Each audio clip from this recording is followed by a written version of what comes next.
10 days ago, a commercial flight from Washington, D.C. touched down at the Beijing Capital International Airport in the quiet hours before dawn.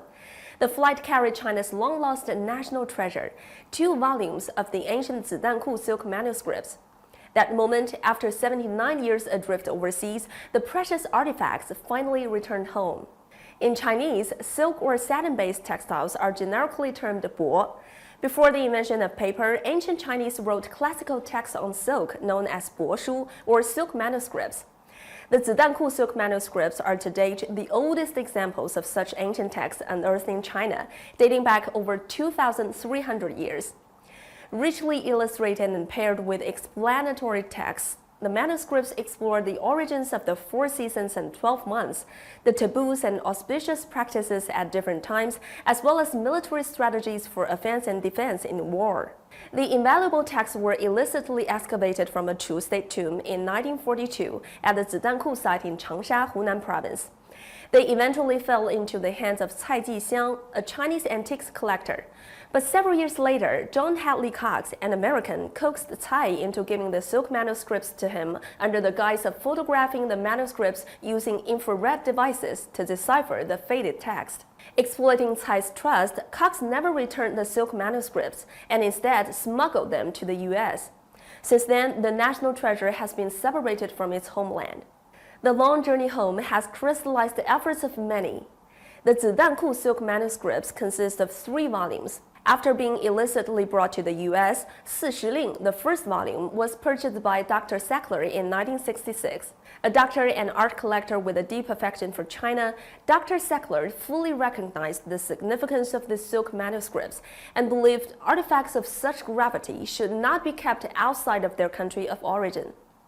In 1986, ground was broken for the Arthur M. Sackler Museum of Art and Archaeology at Peking University, a project that Dr. Sackler funded. He planned to return the Zidanku Silk Manuscripts to China upon the museum's completion. Unfortunately, Dr. Sackler passed away the following year before his wish could be fulfilled. As for the 2nd and 3rd volumes, 五行令 and 攻守战, their whereabouts were unknown at the time. Li Ling, a chair professor at Peking University, began researching the Zidanku Silk Manuscripts in 1980. For 35 years, he has dedicated himself to tracing every stage of the artifact's journey since excavation. With the help of scholars including Professor Donald Harper from the University of Chicago, Li traced exhaustively the footprints of the silk manuscripts in the U.S.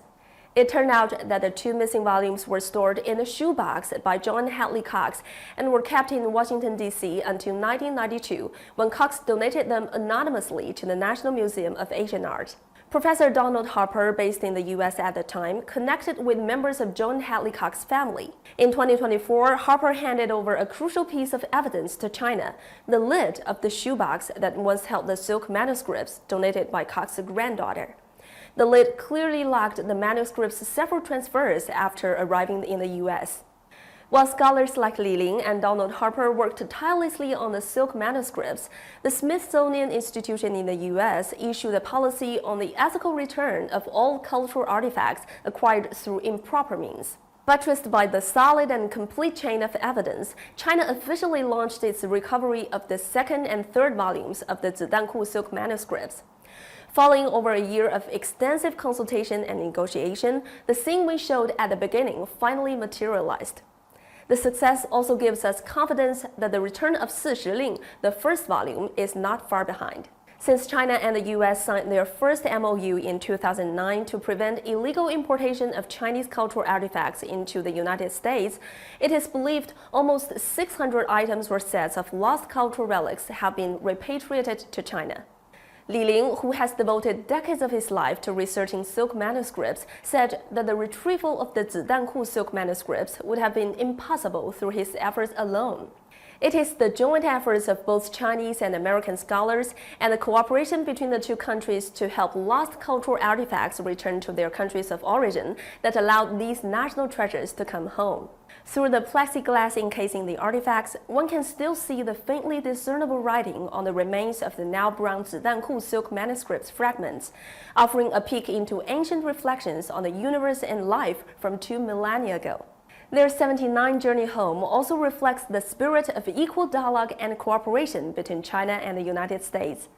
It is a microcosm of people's wisdom and experience in guarding the fruits of human civilization beyond national borders.